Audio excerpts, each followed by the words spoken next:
The reason people get so locked in is that their connections to the spiritual world are just very, very narrow. That you can get yourself into a place where you're grabbing onto that thing with such a tight fist that there's no daylight in there for any other thoughts to get into your mind. And that's not good. I mean, Swedenborg says that there's certain things that are true.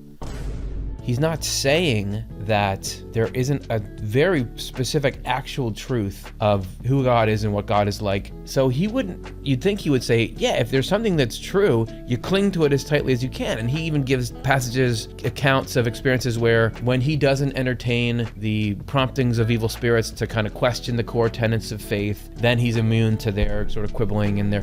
So he's got that side to him, but he also says you can't lock in on that stuff without being open-minded about it. So you have to test these things, you have to weigh them, you have to entertain doubts, you have to make it your own through rational process and through freedom. And then it becomes something you can lean on. But if you just grab onto it, there's some grabbing on you can do that messes up your mind. That's right.